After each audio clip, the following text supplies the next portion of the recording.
Your own daughter watched you murder her grandmother. She was 7 years old, sitting at the top of the stairs, and she saw everything. Judge Patricia Moreno's voice resonated through the packed Dallas County Criminal Court, her words carrying the weight of moral condemnation that transcended the formal legal proceedings. The date was November 20th, 2024, nearly 2 years after the crime that had shocked the Dallas community and captivated national attention, the Thanksgiving Day murder of 64-year-old Eleanor Whitmore by her daughter Karen Whitmore Chen and son-in-law David Chen, committed in what they believed was complete privacy, unaware that their 7-year-old daughter Emma had witnessed the entire attack. The courtroom fell into heavy silence as Judge Moreno continued her sentencing statement, her gaze moving between the two defendants who sat at separate defense tables, both dressed in jail jumpsuits, both shackled, both staring straight ahead with expressions that mixed resignation and barely suppressed rage. Karen Whitmore Chen, 38, had been a respected pediatric nurse at Children's Medical Center Dallas, a mother of two, someone who had spent her career caring for sick children. David Chen, 41, was a successful commercial real estate broker who had built a reputation for integrity and professional excellence. Together, they had created the appearance of an ideal upper-middle-class family until Thanksgiving Day 2022, when they murdered Karen's mother for money and were ultimately exposed by the very daughter they thought had been safely asleep in bed.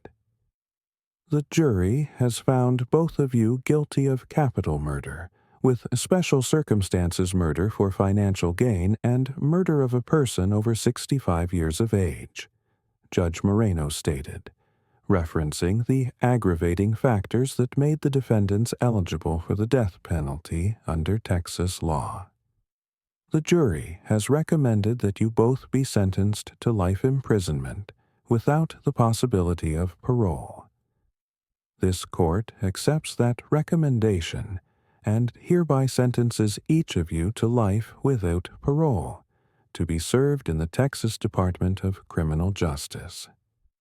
The judge paused, allowing the finality of the sentence to register before delivering the moral condemnation that would define the hearing.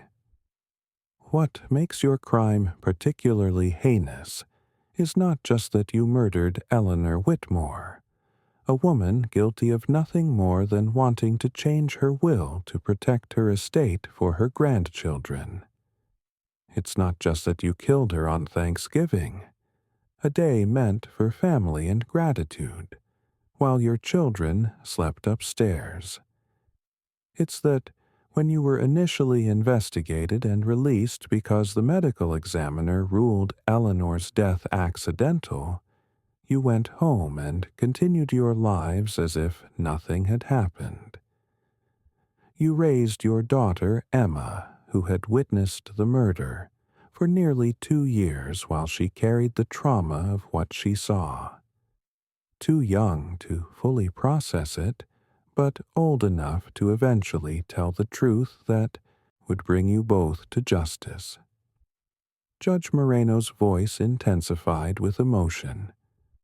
Your own daughter, 7 years old when she watched you smother her grandmother to death.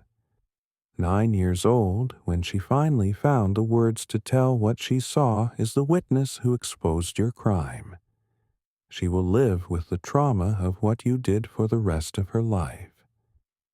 She has lost her grandmother to murder, lost both parents to life imprisonment, and lost her childhood innocence to the burden of carrying a terrible secret and eventually having the courage to speak the truth. The damage you have inflicted extends far beyond Eleanor's death to encompass the psychological destruction of your own child. The sentencing hearing represented the culmination of a 2-year investigation and a trial that had gripped public attention both for the shocking nature of the crime, a Thanksgiving family murder, and for the unusual circumstance of a child witness whose eventual testimony would prove to be the key to convicting 2 defendants who had nearly gotten away with the perfect murder. But to understand how a seemingly normal suburban family came to commit murder on Thanksgiving Day, believing they had succeeded in staging it as an accident, only to be exposed years later by their own traumatized daughter. We must return to the beginning, to the Whitmore and Chen families, to the financial pressures and family conflicts that would motivate murder, and to the events of Thanksgiving 2022 that would ultimately destroy multiple families. Eleanor Whitmore had been a widow for 8 years, her husband Thomas having died of a heart attack in 2014 at age 58. A retired high school English teacher, Eleanor lived comfortably on her teacher's pension, Social Security, and income from Thomas's life insurance and retirement accounts. She owned her home in the affluent Dallas suburb of University Park, free and clear, worth approximately $850,000. She had savings and investment accounts totaling roughly $680,000. Combined with her home equity and other assets, Eleanor's estate was valued at approximately $1.6 million, a substantial inheritance that would pass to her 2 adult children upon her death. Those children were Karen Whitmore Chen and her younger brother Marcus Whitmore, 35, a high school history teacher living in Austin. Under Eleanor's will, which had been drafted shortly after Thomas's death, the estate would be divided equally between Karen and Marcus, with provisions that if either child predeceased Eleanor, their share would pass to their children, Eleanor's grandchildren. The family relationships had been generally positive through most of Eleanor's widowhood.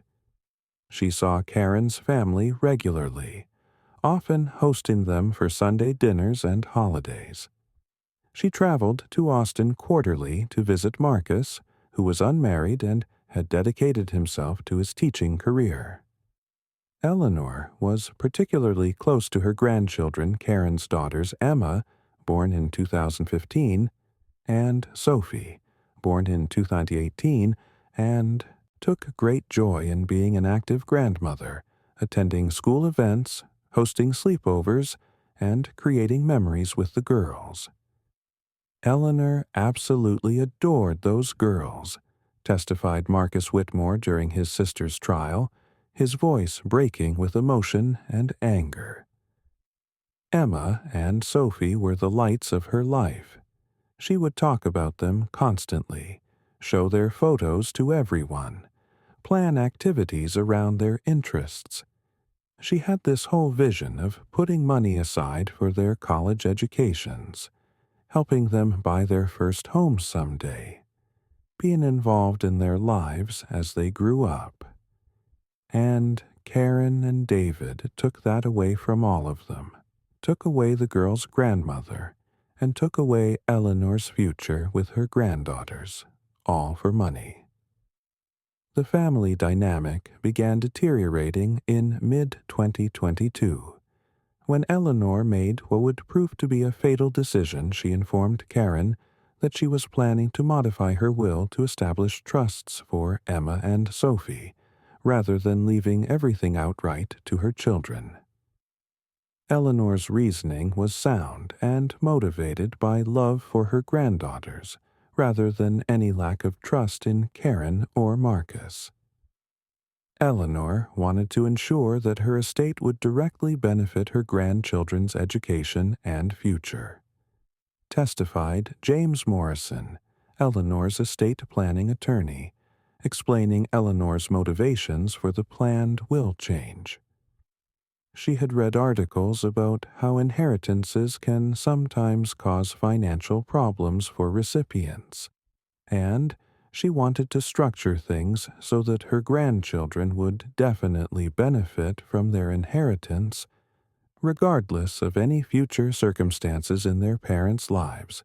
It was a prudent, loving decision that many grandparents make. Eleanor had discussed her plans with Marcus during a phone call in August 2022, and he had been completely supportive. Mom explained that she wanted to set up education trusts for Emma and Sophie, and that my share would remain the same, half the estate, but Karen's share would be structured as a trust for the girls with Karen as trustee until they reached certain ages, Marcus testified. I told her it was a smart plan and that I supported it completely. She said she was going to talk to Karen about it the next time they got together.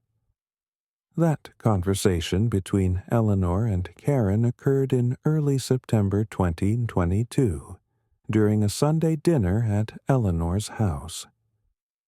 What Eleanor intended as a thoughtful discussion about estate planning turned into a confrontation that would set in motion the events leading to her murder. I wasn't there for the actual conversation, but I heard about it from both Mom and Karen afterward, Marcus testified. Mom called me that evening very upset. She said Karen had gotten angry when she explained the trust plan, that Karen accused her of not trusting her with money and of trying to control things from beyond the grave. Mom was hurt and confused.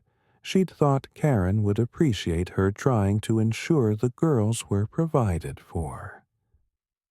Karen's version of the conversation, relayed to her husband David that same evening in a phone call that would later be recovered by investigators, painted the trust plan as a betrayal and an insult.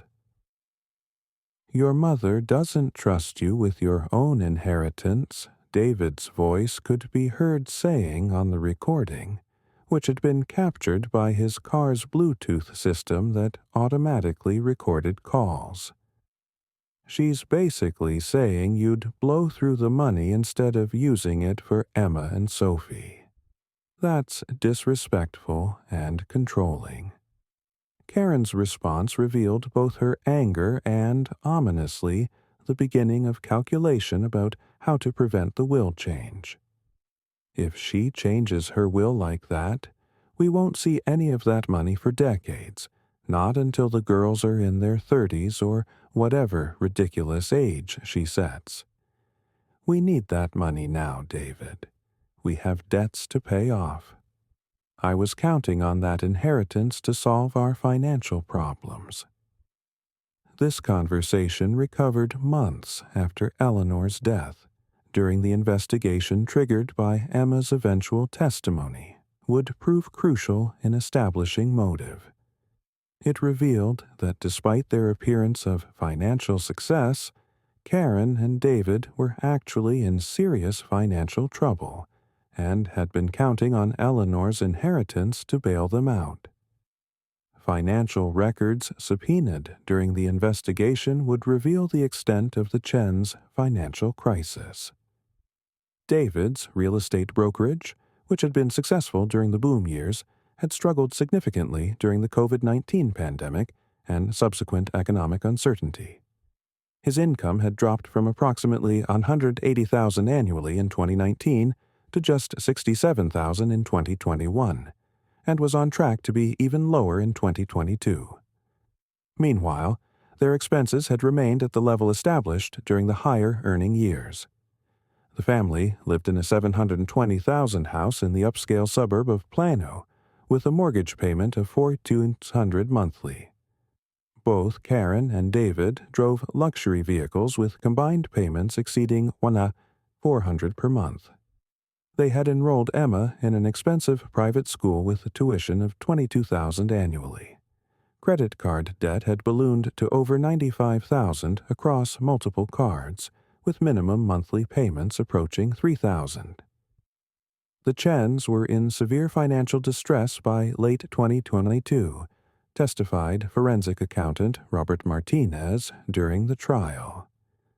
They were spending approximately $15,000 per month while bringing in roughly $11,000 in combined income after taxes. They were falling further behind each month, had maxed out their credit cards, and were facing potential foreclosure on their home if they couldn't catch up on payments. They needed a significant infusion of cash, exactly what Eleanor's death would provide if it occurred before she changed her will. With Eleanor's planned will change threatening to lock up Karen's inheritance in trusts that wouldn't benefit the Chens for decades, and with their financial situation deteriorating rapidly, Karen and David made the calculated decision to murder Eleanor before she could execute the new will. The evidence would show that this decision was made in late October or early November 2022, approximately 6 to 8 weeks before Eleanor's death. The digital evidence documenting their planning would prove damning. Internet search histories from both Karen's and David's devices showed disturbing patterns beginning in late October 2022. Karen's search history, October 28, 2022. Can elderly person die from fall down stairs? How long does it take for autopsy after accidental death? Do they always do autopsy on elderly deaths?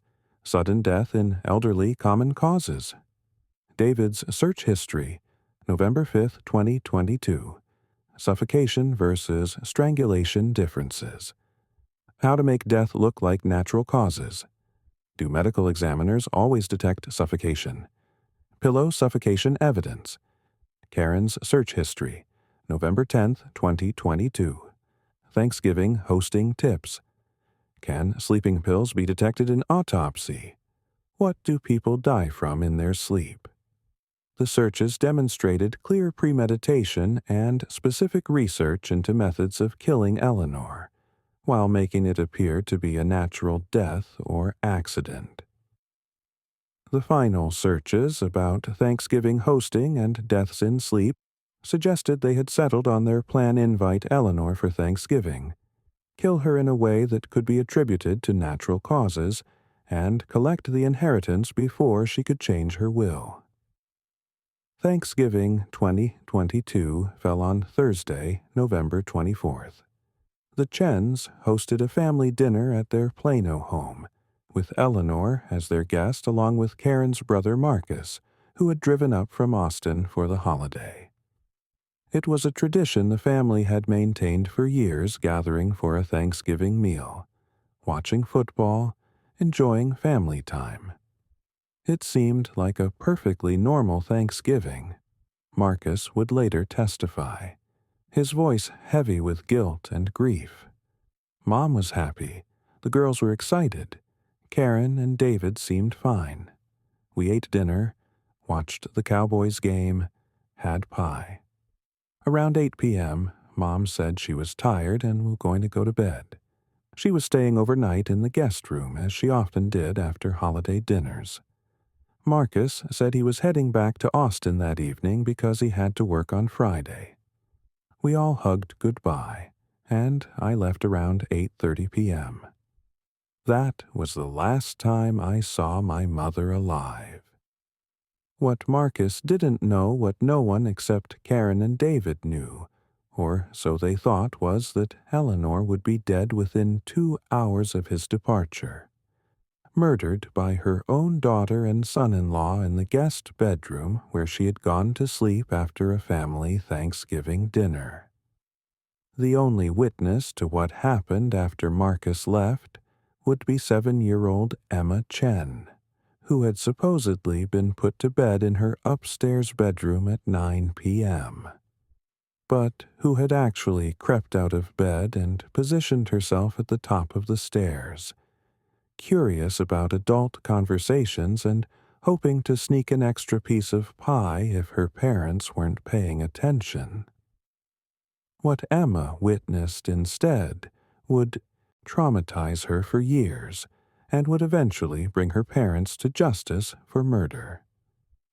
The official narrative, the story Karen and David told when they called 911 at 11:47 p.m. on Thanksgiving night, was that Eleanor had died peacefully in her sleep. Karen's hysterical 911 call presented a picture of a grieving daughter who had discovered her mother's unexpected death. 911, what's your emergency? The dispatcher's calm voice provided stark contrast to the sobbing on the other end of the line. My mother, something's wrong with my mother. I think she's dead.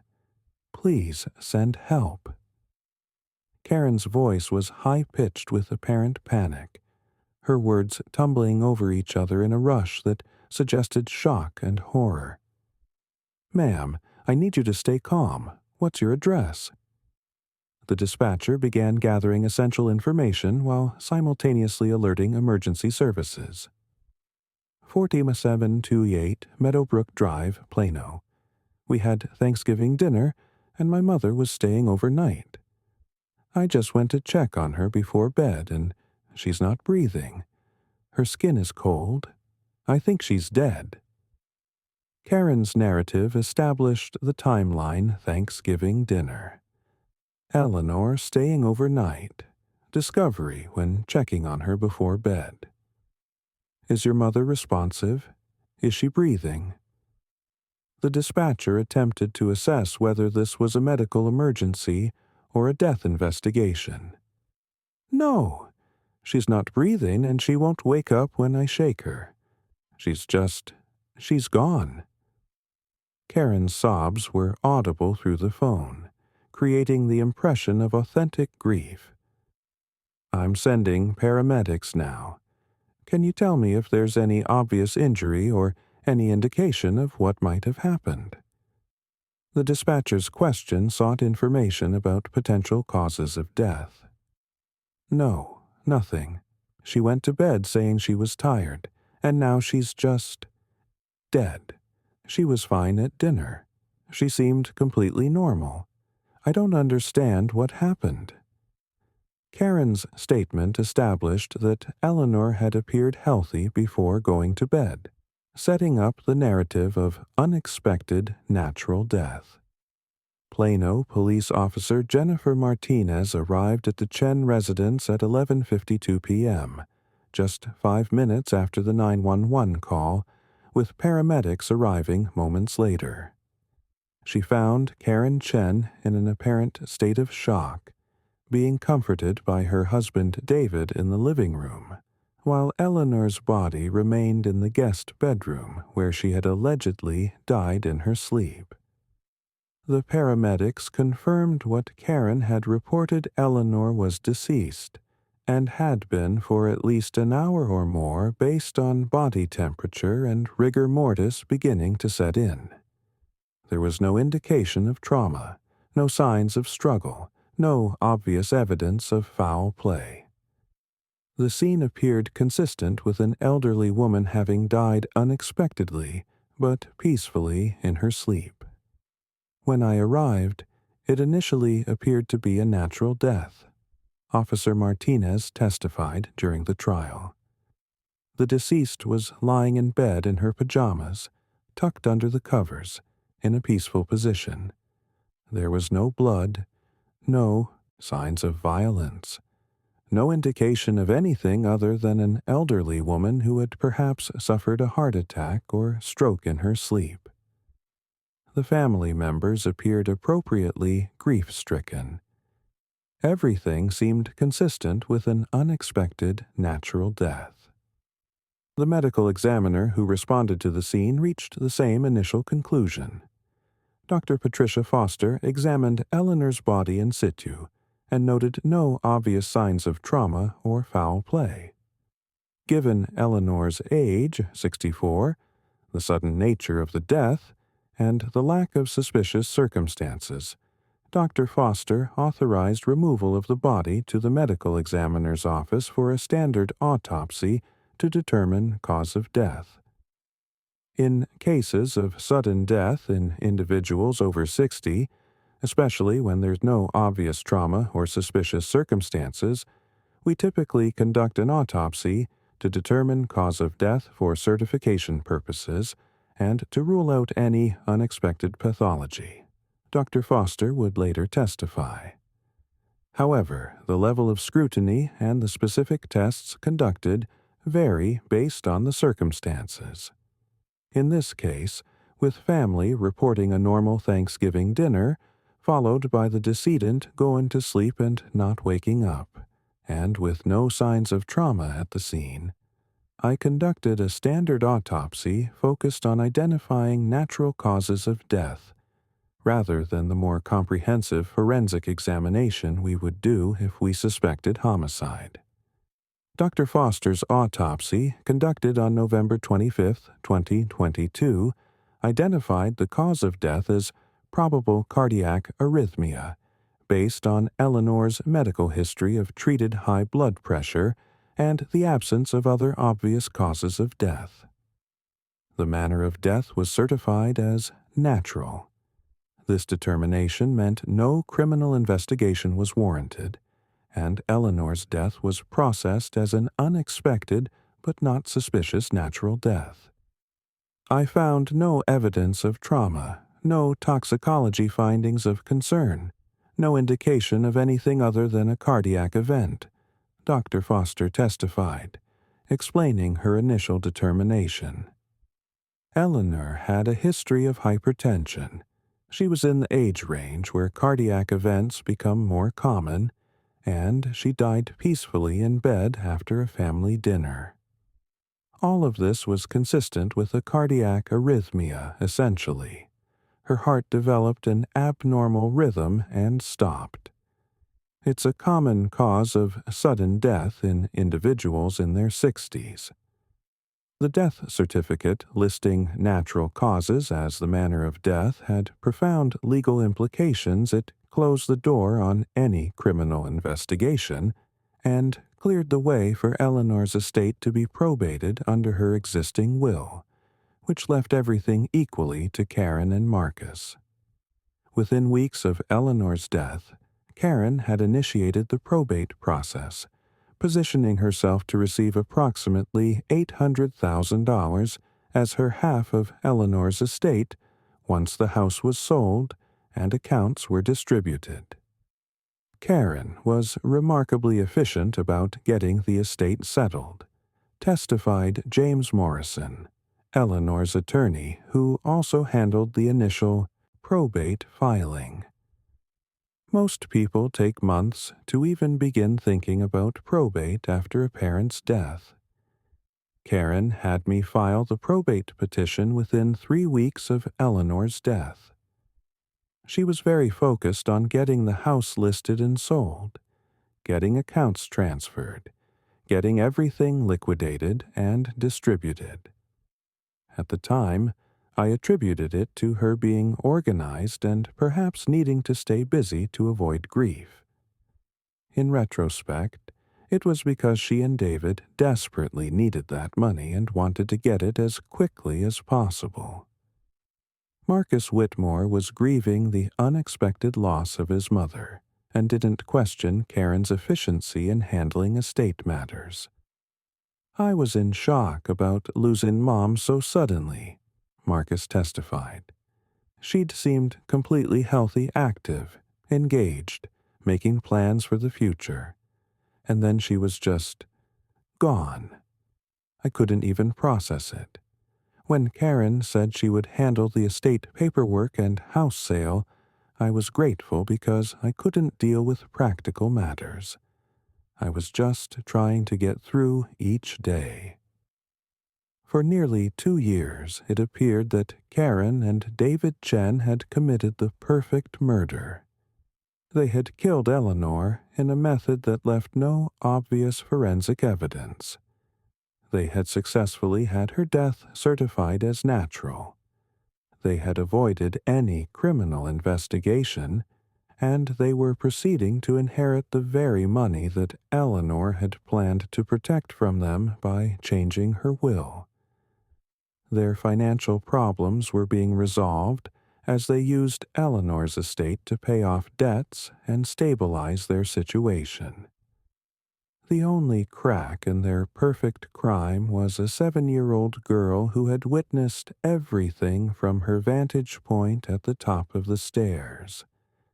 A child who carried the traumatic memory of watching her parents kill her grandmother, but who was too young to fully understand what she had seen or to know how to tell someone about it. Emma Chen would carry that burden silently for nearly 2 years before finally finding the words and the opportunity to expose her parents' crime. But Emma's silence was not complete silence. In the months following Eleanor's death, those close to Emma noticed changes in her behavior that, in retrospect, were clear signs of trauma, but which were attributed at the time to grief over losing her grandmother. Emma became very withdrawn after her grandmother's death, testified Rebecca Walsh, Emma's second-grade teacher. She had nightmares, difficulty concentrating, anxiety about separating from me at drop-off time, all behaviors consistent with grief. But there were also some specific concerning behaviors. She drew disturbing pictures showing people with their mouths covered. She made comments about people who couldn't breathe, and she became extremely anxious whenever anyone mentioned Thanksgiving or family dinners. Emma's school counselor, Dr. Michael Rodriguez, met with Emma several times in early 2023 at her teacher's request due to the behavioral concerns. Emma was clearly traumatized by something, but she wouldn't or couldn't articulate what, Dr. Rodriguez testified. When I asked her about her grandmother, she would become very quiet and withdrawn. Once she said something that I noted in my file but didn't fully understand at the time. She said, "Grandma couldn't breathe and Mommy and Daddy didn't help her." I interpreted this as possibly a misunderstanding of what death means, or perhaps anxiety about her grandmother dying. I didn't suspect it was a description of witnessing murder. Karen and David were aware of Emma's behavioral changes and her concerning statements, but they apparently believed they could manage the situation through a combination of normalizing Emma's grief and ensuring she didn't speak to anyone who might understand the significance of what she was trying to say. Karen would often pull me aside at pickup and tell me that Emma was making up stories about her grandmother's death, that Emma had a vivid imagination and was processing her grief through fantasy, testified Emma's teacher. She specifically asked me not to encourage Emma to talk about her grandmother because it was too upsetting for Emma and was making the grief harder. At the time, I thought Karen was being protective. Now I understand she was trying to prevent Emma from revealing what she had witnessed.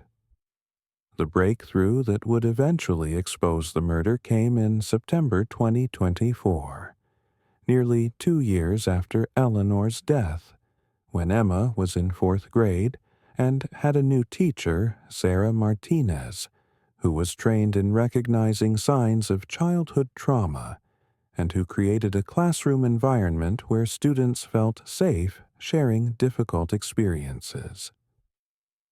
I do a lot of work with my students on emotional literacy and creating a safe space to talk about difficult feelings, Ms. Martinez testified. In September, we were doing a unit on family histories, where students were creating family trees and timelines of important family events. Emma was very reluctant to participate, and when I asked her privately why, she started crying and said she was afraid to talk about her grandmother.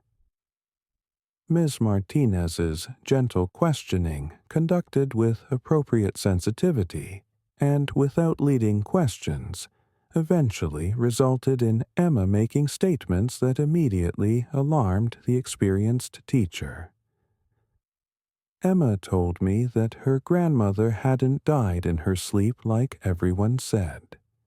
She said she had seen her parents go into Grandma's room after Grandma went to bed, and she saw them put a pillow over Grandma's face.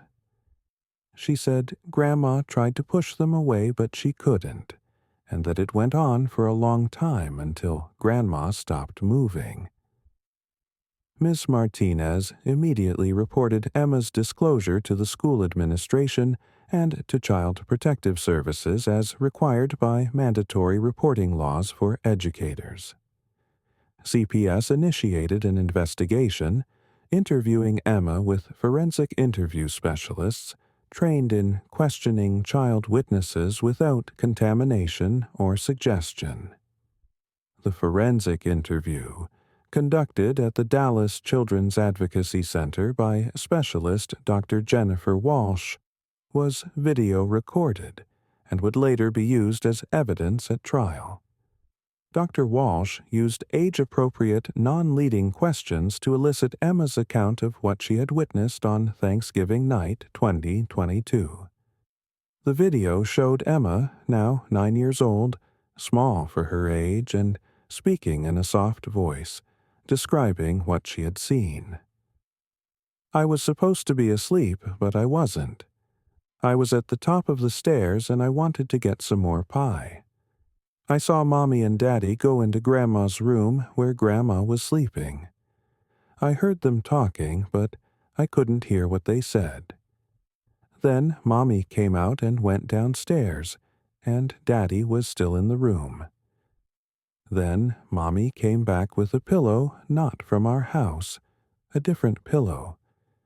They both went in the room and closed the door most of the way, but not all the way." Dr. Walsh asked what Emma saw next, being careful not to suggest any particular answer.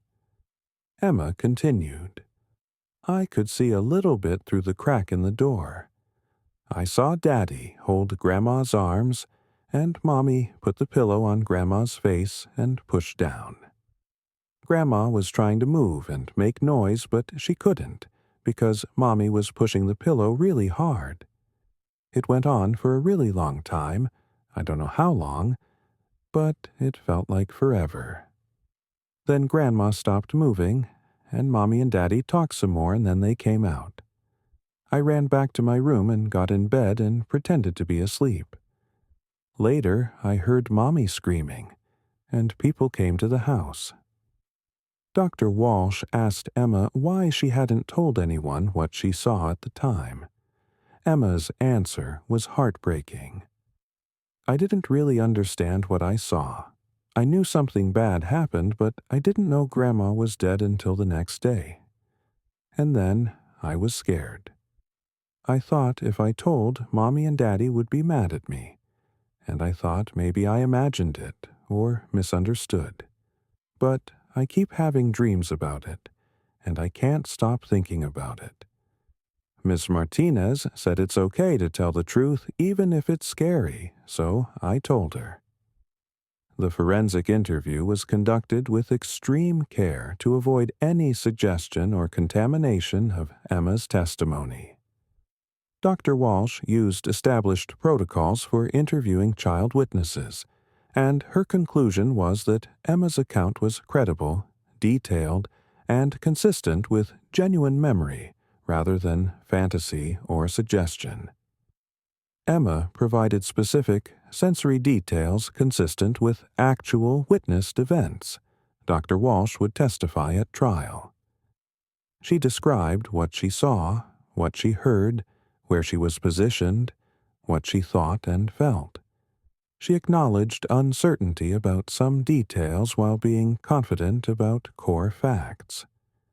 Her account contained details that a 9-year-old wouldn't typically fabricate, like noting that the pillow her mother carried into the room was different from the ones in their house.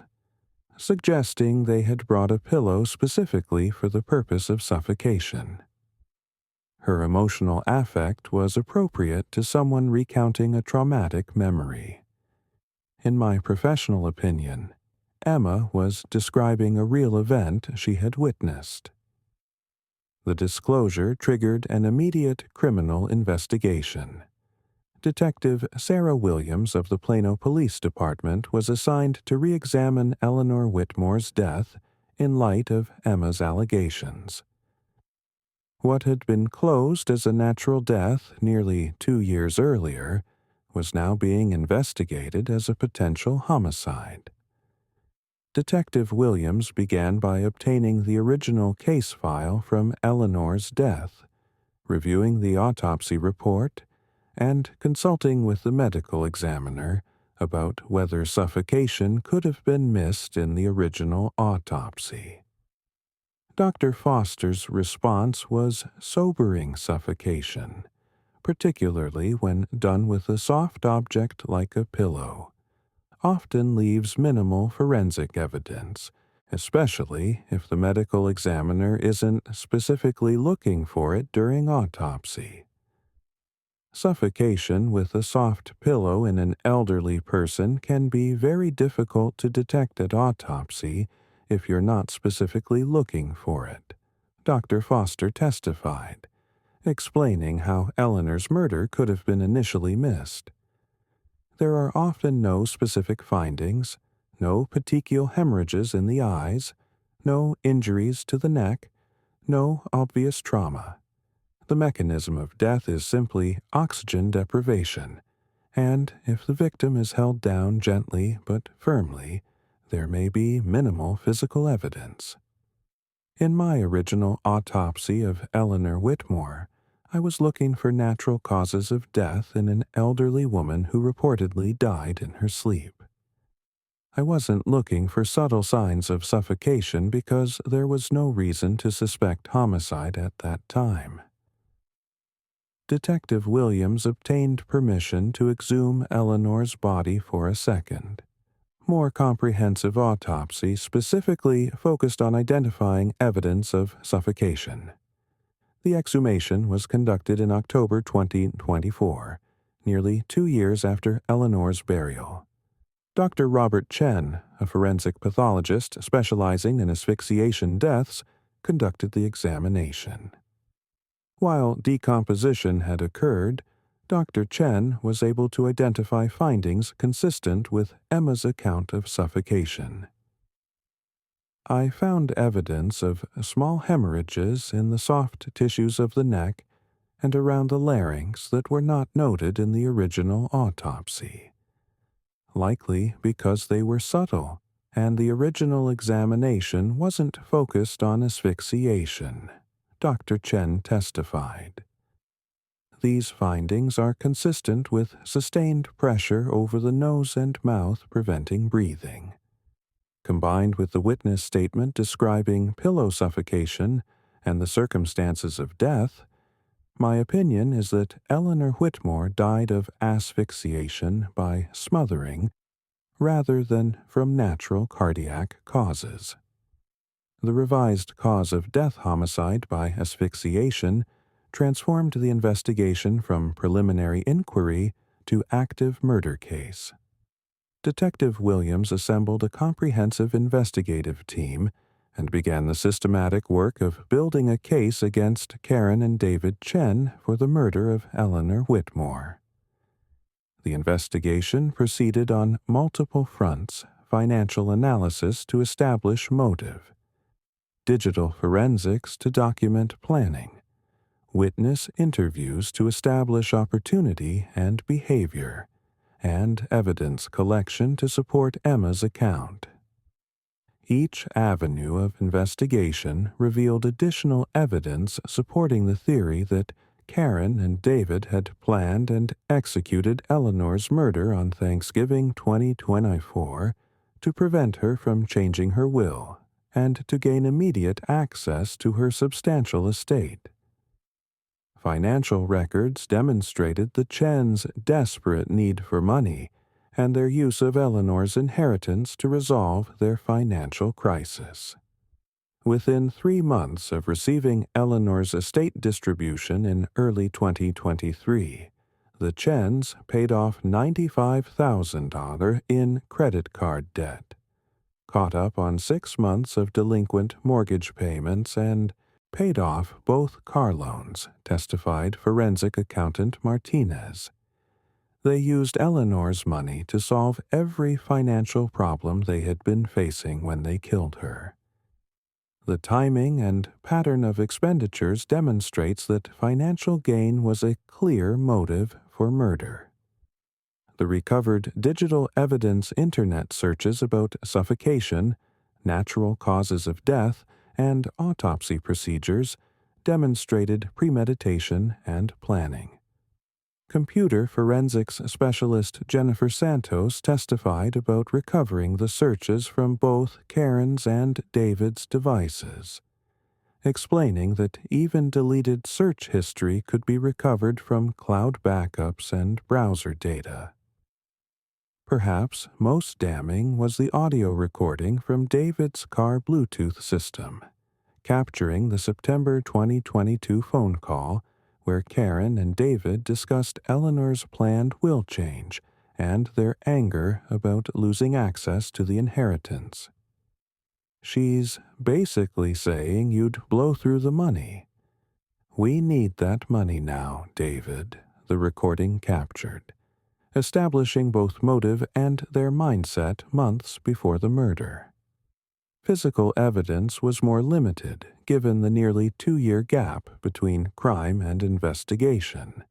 But investigators did recover the pillow that Emma had described as different from the ones in our house. During the search of the Chen residence conducted after their arrest, investigators found in the garage a decorative pillow that matched Emma's description. Not a standard sleeping pillow, but a firm, decorative throw pillow that had apparently been stored in the garage after the murder.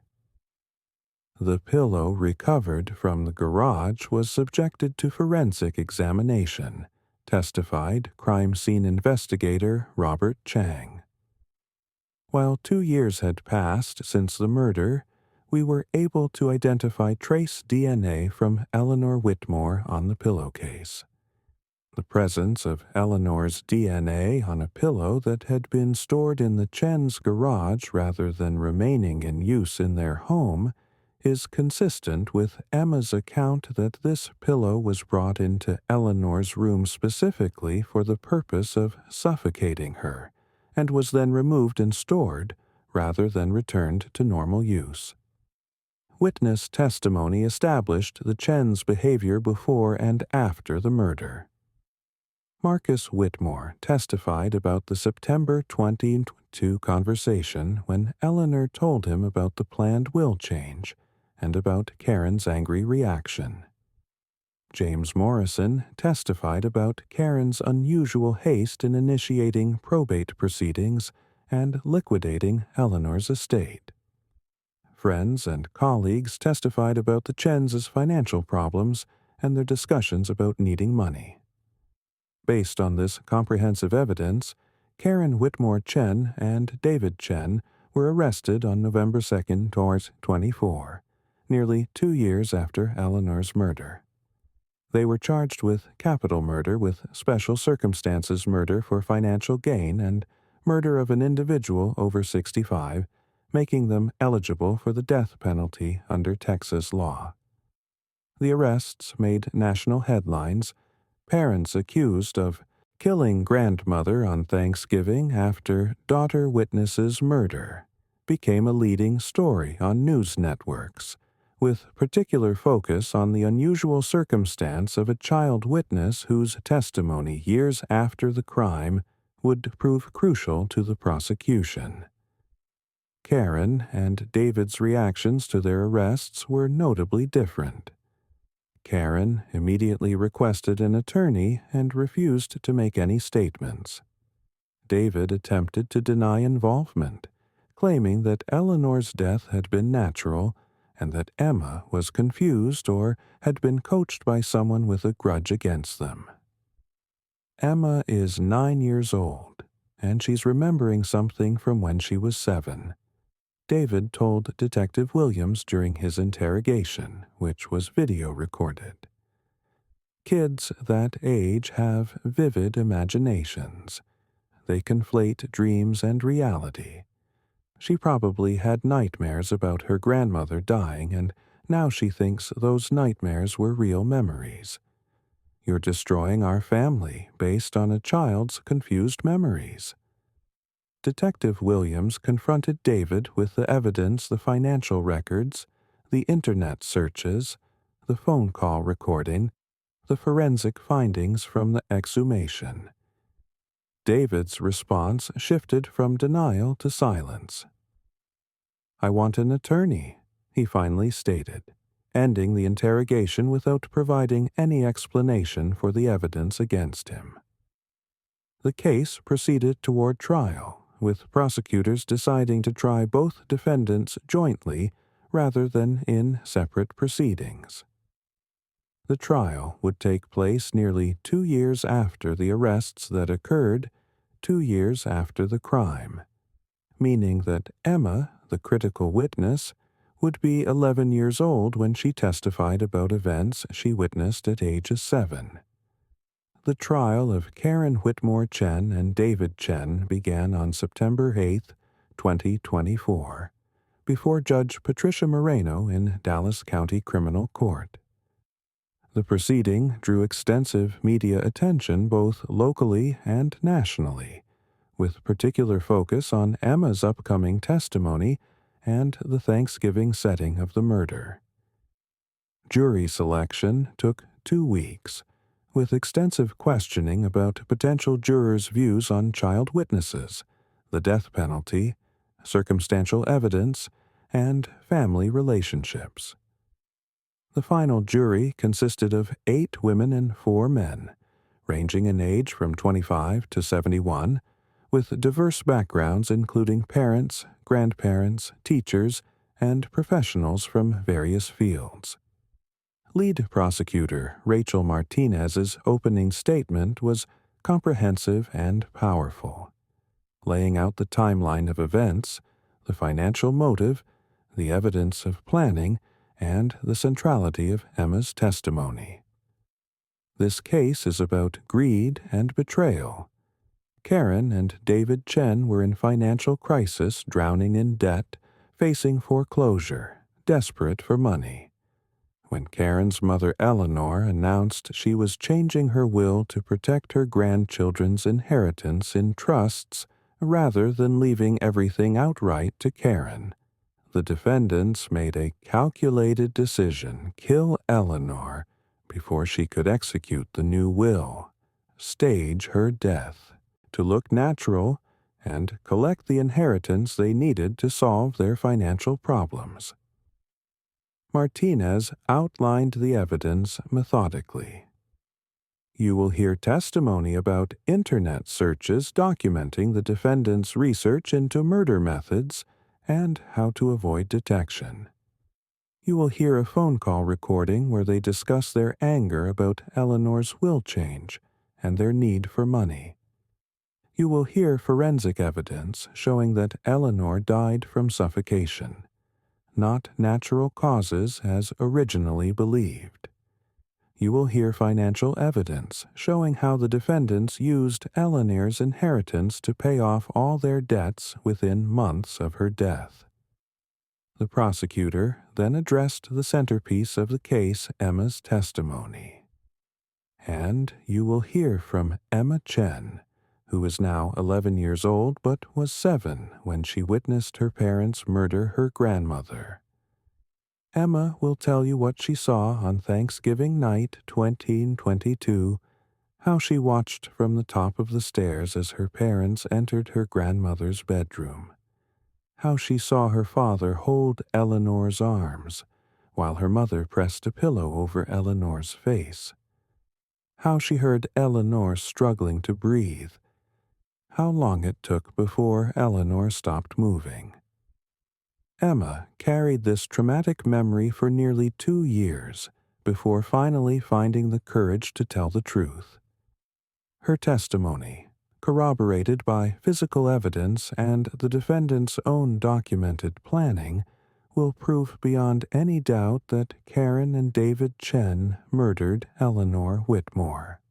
The defense opening statements delivered by Karen's attorney Robert Harrison and David's attorney Maria Santos attempted to create doubt about Emma's reliability as a witness, while suggesting that Eleanor's death was natural despite the revised medical examiner findings.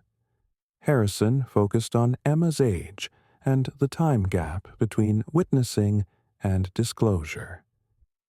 Emma Chen is 11 years old now and was 7 when her grandmother died. She says she witnessed a murder, but she didn't tell anyone for nearly 2 years. The prosecution wants you to believe this is credible testimony, but ask yourselves, would a child who actually witnessed her grandmother being murdered really stay silent for 2 years?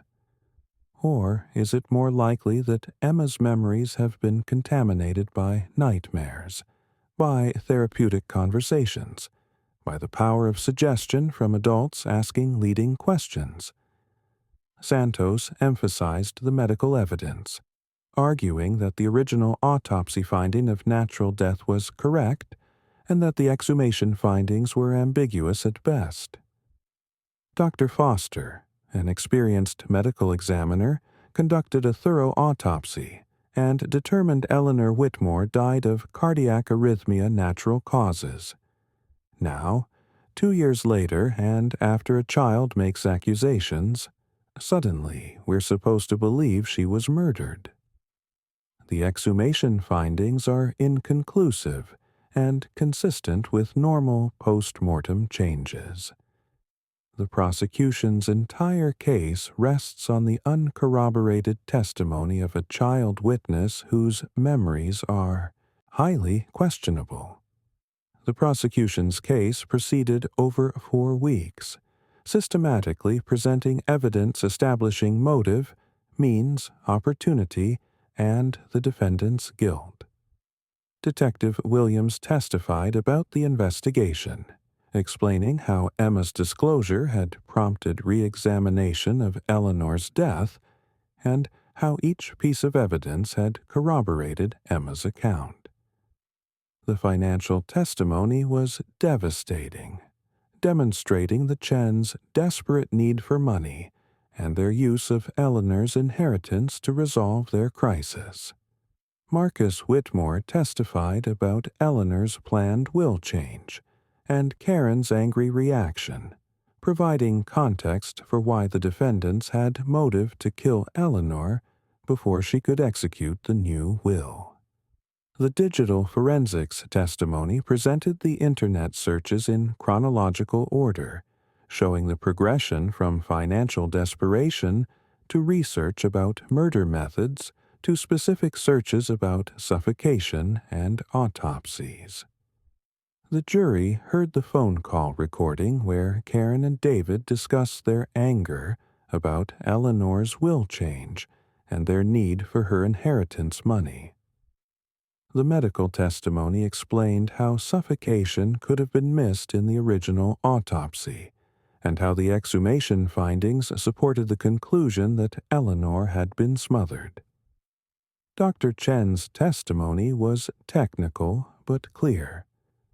Based on the forensic findings, the witness testimony, and the circumstances, my opinion is that Eleanor Whitmore died from asphyxiation by smothering rather than from natural cardiac causes. The subtle hemorrhages in the neck tissues are consistent with sustained pressure preventing breathing. This was homicide, not natural death. The most anticipated and emotional testimony came from Emma Chen herself, who took the witness stand on the trial's 3rd week. The courtroom was packed journalists, victim advocates, family members on both sides, and members of the public who wanted to witness this unusual testimony. Special accommodations had been made for Emma. She would testify from a seat positioned so she didn't have to directly face her parents, and a victim advocate sat nearby to provide support if needed. Emma entered the courtroom holding hands with her foster mother. She and her sister Sophie had been removed from the Chen's custody after the arrests and placed with a foster family. At 11 years old, Emma was small and thin, wearing a simple dress, her long dark hair pulled back in a ponytail. She looked terrified as she was sworn in and took her seat in the witness box. Prosecutor Martinez approached gently, establishing rapport and putting Emma at ease before moving to the substance of her testimony. Emma, do you remember Thanksgiving in 2022? Yes, Emma responded, her voice soft but clear. Can you tell the jury what you remember about that day? Emma described the normal Thanksgiving activities: the dinner, watching football, her grandmother going to bed in the guest room, her uncle leaving to drive back to Austin. Then Martinez asked the crucial question. Emma, were you asleep when your grandmother went to bed? No, I was supposed to be asleep, but I wasn't. I was at the top of the stairs. Emma's testimony matched her earlier forensic interview, providing detailed descriptions of what she had witnessed. Martinez walked Emma through her account carefully, allowing Emma to describe in her own words what she had seen.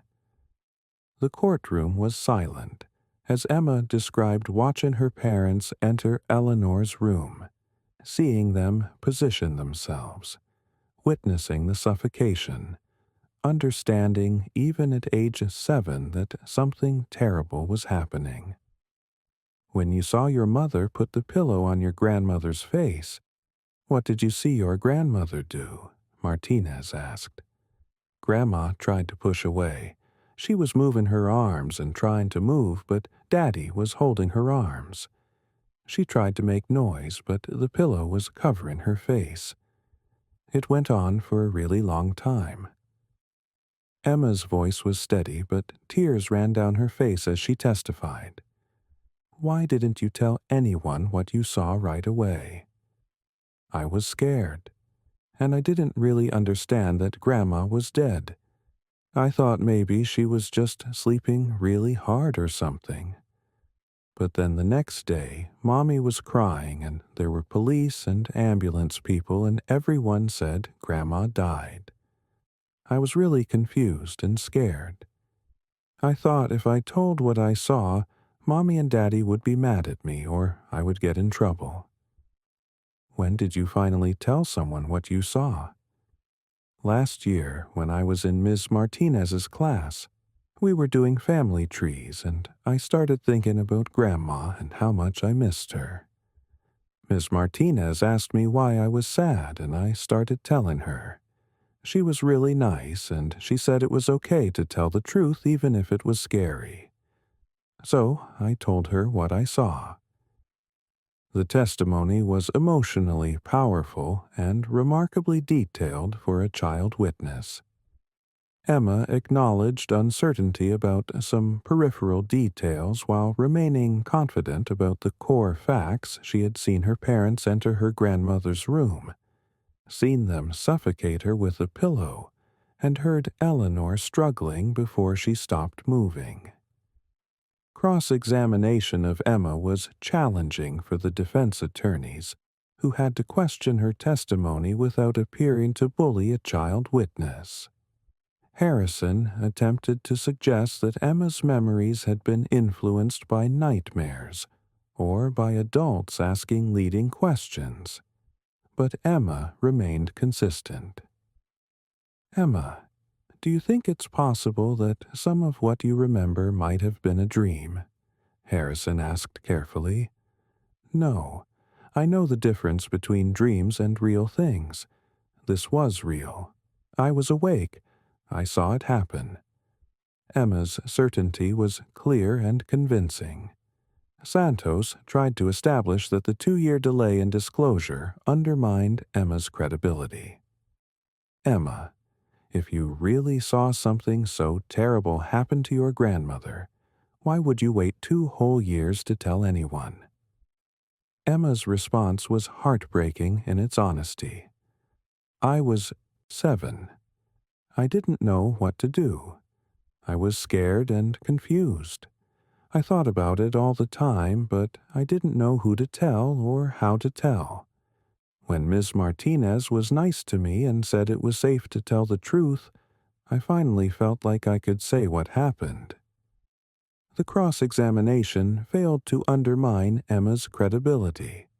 Several jurors later reported that Emma's testimony was the most powerful evidence in the case, with one juror stating, "That little girl looked us in the eyes and told us what she saw.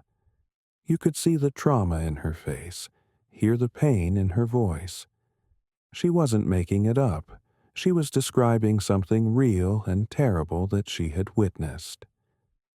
The defense's case was brief and largely unsuccessful. Both Harrison and Santos called expert witnesses who testified about the unreliability of child memory and the possibility of suggestion or false memories. But these general principles couldn't overcome the specific details and consistency of Emma's testimony. The defendants themselves faced the critical decision of whether to testify. Both defense attorneys strongly advised against it, knowing that neither Karen nor David could provide any explanation for the evidence against them that wouldn't be immediately demolished on cross-examination. Both defendants ultimately declined to testify, their silence speaking volumes about their inability to refute the prosecution's case. Closing arguments reinforced the competing narratives. Martinez's closing was comprehensive and emotional, walking the jury through all the evidence and asking them to return guilty verdicts. Karen and David Chen murdered Eleanor Whitmore on Thanksgiving 2022 because they needed her money and couldn't afford to let her change her will. They researched murder methods. They planned the crime. They executed their plan by suffocating Eleanor with a pillow while she slept in their guest room. They staged her death to look natural. They lied to police, to family, to everyone. And they would have gotten away with it except for one person, their own daughter Emma, who witnessed the murder and who finally found the courage to tell the truth. Martinez concluded by addressing Emma's testimony directly. Emma Chen is 11 years old. She watched her parents kill her grandmother when she was 7. She carried that trauma for 2 years. She has lost her grandmother to murder, lost both parents to prison, lost her childhood innocence. The courage it took for her to come into this courtroom and tell you what she saw is extraordinary. You saw her testify. You heard her describe what happened. You watched her face the most difficult thing a child could face, telling the truth about her own parents. Her testimony, corroborated by all the other evidence, proves beyond any doubt that these defendants are guilty of capital murder. The defense closing arguments attempted one final time to create doubt about Emma's reliability and about whether the medical evidence truly proved murder rather than natural death. But the arguments were weak, unable to overcome the cumulative weight of evidence pointing toward guilt. The jury deliberated for 16 hours over 3 days before announcing they had reached verdicts. The courtroom was packed when they returned, with tension palpable as everyone awaited the decision that would determine Karen and David Chen's fates. Will the defendants please rise? Judge Moreno instructed. Karen and David stood at their separate defense tables, both looking tense but resigned, as if they already knew what the verdicts would be. Madam Foreperson, have you reached verdicts as to both defendants? Yes, Your Honor, we have. What are your verdicts? In the case of the State of Texas versus Karen Whitmore Chen on the charge of capital murder, we the jury find the defendant guilty. Karen's face crumpled, and she began crying silently, the first genuine emotion she had shown during the trial. In the case of the State of Texas versus David Chen on the charge of capital murder, we the jury find the defendant guilty. David closed his eyes and bowed his head, his shoulders sagging as the verdict registered.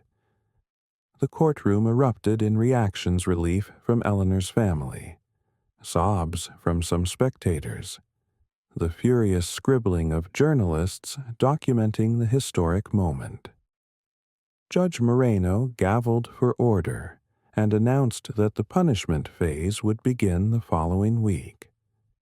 The punishment phase lasted another 2 weeks, featuring victim impact testimony from Eleanor's family and additional evidence about the defendant's characters and the appropriate sentence.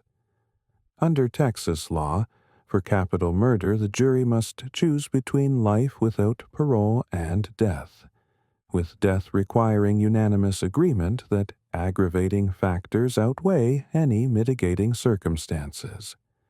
Marcus Whitmore's victim impact testimony was devastating. My mother was a teacher who devoted her life to educating young people. She was a loving grandmother who adored Emma and Sophie. She was generous, kind, hard-working, everything that's good in a person. Her daughter and son-in-law murdered her for money while she slept in their home on Thanksgiving, a day that should represent family and gratitude. They showed her no mercy. They don't deserve mercy from this jury. Eleanor's former students and colleagues testified about her impact on their lives, painting a picture of a woman who had touched hundreds of lives through her teaching career and her community involvement. The cumulative testimony emphasized that Eleanor's death represented not just the loss of one life, but the loss of all the future good she would have done, and all the future memories she would have created with her grandchildren. The prosecution argued that both defendants deserved death based on the premeditated nature of the crime, the betrayal of family trust, the murder of an elderly woman, and the complete absence of mitigating factors. The defense argued for life without parole, emphasizing that both defendants had no prior criminal history and that life imprisonment would adequately protect society. The jury deliberated on punishment for 8 hours before returning with their recommendations. They recommended life without possibility of parole for both defendants rather than death, with jurors later explaining that while they found the crime heinous, they couldn't unanimously agree that death was warranted given the defendant's lack of prior violence and the possibility, however remote, of eventual remorse. Judge Moreno scheduled formal sentencing for November 20, 2024, exactly 2 years after Eleanor's murder. The sentencing hearing would feature the judge's powerful moral condemnation and her pronouncement of the sentences that would ensure Karen and David Chen spent the rest of their lives in prison. At the sentencing hearing, Judge Moreno first formally imposed the sentences. Karen Whitmore Chen and David Chen, you have been found guilty of capital murder by a jury of your peers, and that jury has recommended that you each be sentenced to life imprisonment without possibility of parole. This court accepts those recommendations and hereby sentences each of you to life without parole in the Texas Department of Criminal Justice. The judge then delivered the extraordinary statement that would define the hearing and capture the moral dimensions of the case. Her words about Emma. Your own daughter watched you murder her grandmother. She was 7 years old, sitting at the top of the stairs, and she saw everything, captured the profound betrayal inherent in the defendant's crime. Judge Moreno's statement continued by addressing the damage Karen and David had inflicted on Emma. That child carried the trauma of what she witnessed for 2 years. She had nightmares. She struggled in school. She became anxious and withdrawn. She tried to tell adults what she had seen, but couldn't find the words or the safety to fully disclose. And when she finally did tell, she had to face the most difficult thing any child could face, testifying against her own parents, knowing her testimony would send them to prison for life. The judge's voice intensified with emotion. Emma has lost everything because of your choices. She lost her grandmother to your violence. She lost both parents to your greed and your willingness to commit murder. She lost her sister Sophie, who is too young to understand why her family has been destroyed, but who will grow up knowing her parents are murderers. Emma lost her childhood, her innocence, her sense of safety in the world. She will carry the trauma of what you did for the rest of her life. Judge Moreno addressed the Thanksgiving timing of the crime. You chose to commit this murder on Thanksgiving, a day meant to celebrate family and express gratitude for our blessings. You perverted that meaning by using the holiday as cover to kill Eleanor while family was gathered. Thanksgiving will forever be tainted for your children, for Eleanor's family, for everyone who loved her. You took a day of joy and made it a day of horror. The judge concluded with words that would resonate in media coverage and in the memories of everyone present. You will both spend the rest of your lives in prison. You will never hold your children again. You will never celebrate another holiday as free people. You will grow old and die behind bars, with decades to contemplate the magnitude of what you did. You murdered a woman who loved you and trusted you. You betrayed your own children in the most fundamental way possible, and you destroyed multiple families for money. If there is any justice in this world, that knowledge will torment you every day for the rest of your lives. As bailiffs prepared to remove Karen and David from the courtroom for transport to prison, Emma Chen sat in the gallery next to her foster mother, tears streaming down her face, tears for her lost grandmother, tears for her destroyed family, tears for the heavy burden she had carried and would continue to carry. She had found the courage to tell the truth, to expose her parents' crime, to seek justice for her grandmother. But that courage came at an enormous cost that an 11-year-old should never have had to pay. Karen and David Chen were transported to separate Texas Department of Criminal Justice facilities to begin their life sentences. They joined thousands of other inmates serving life without parole, their futures consisting of decades of incarceration with no possibility of release, regardless of rehabilitation or remorse. The case attracted enormous media attention for months after the sentencing, with coverage focusing on the unusual circumstances, the Thanksgiving setting, the child witness, the perfect crime nearly committed. Emma's testimony became a focal point for discussions about child witnesses, about the capacity of young children to accurately remember traumatic events, and about the courage required for a child to testify against her own parents.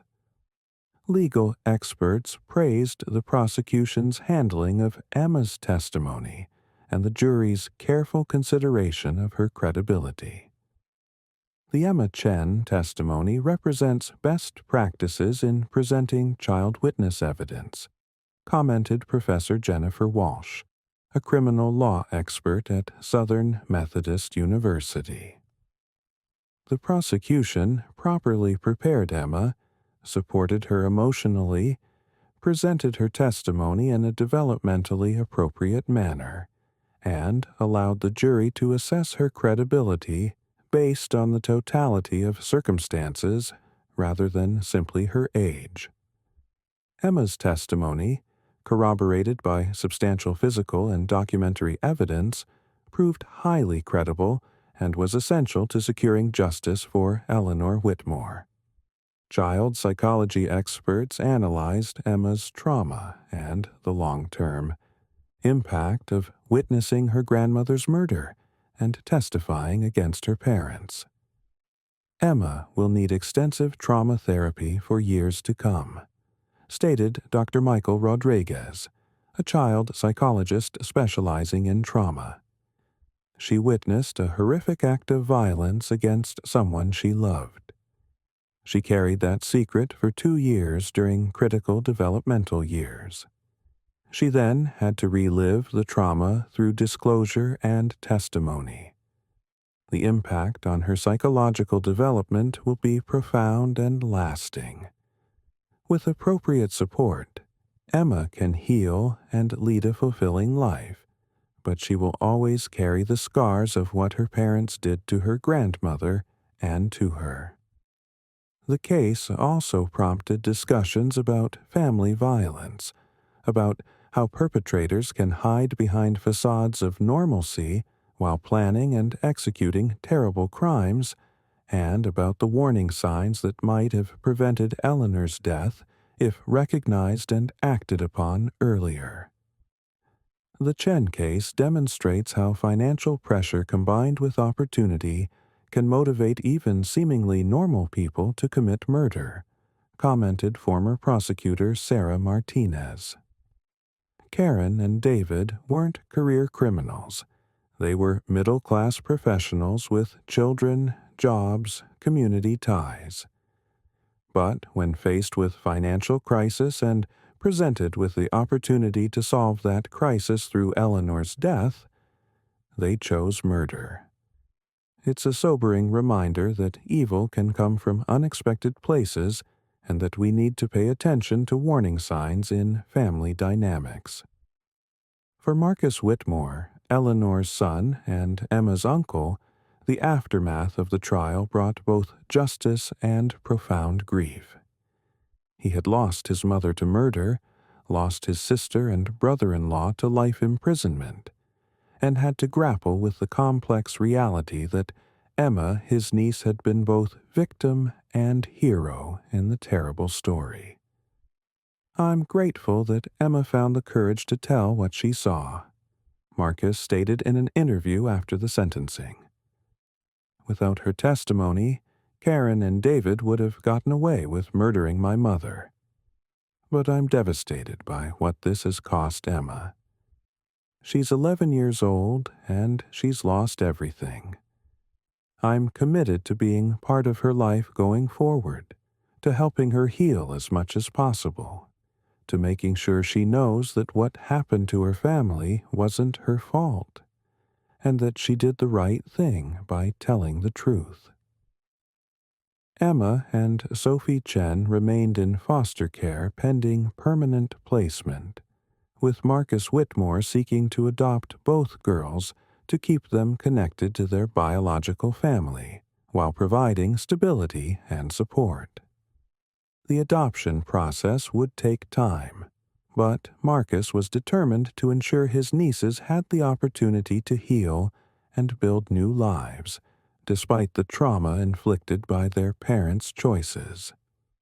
From prison, Karen Chen reportedly experienced profound depression and guilt as the reality of what she had done and what she had lost settled over her. Prison psychological evaluations described her as genuinely remorseful for Eleanor's murder and devastated by the impact on her daughters.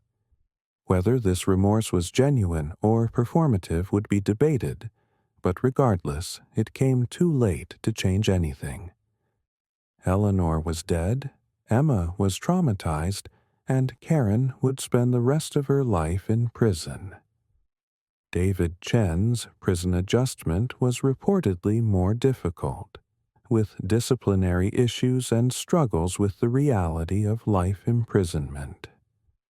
He maintained to prison counselors that the murder had been Karen's idea, and that he had been reluctantly pulled into it, a claim that contradicted the evidence showing his active participation in planning and execution. As of late 2025, both Karen and David remain incarcerated, their appeals exhausted, their sentences final.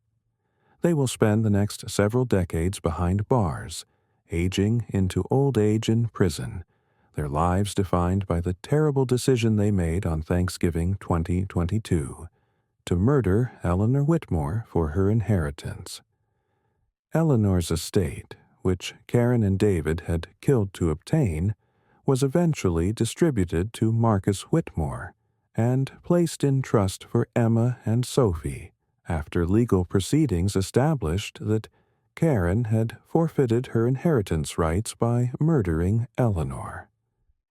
The money Karen and David had been so desperate to obtain that they committed murder went instead to the very people Eleanor had wanted to protect her grandchildren and her son. Emma Chen, now approaching her teenage years, continues the difficult work of healing from trauma with the support of therapists, foster family, and her uncle Marcus.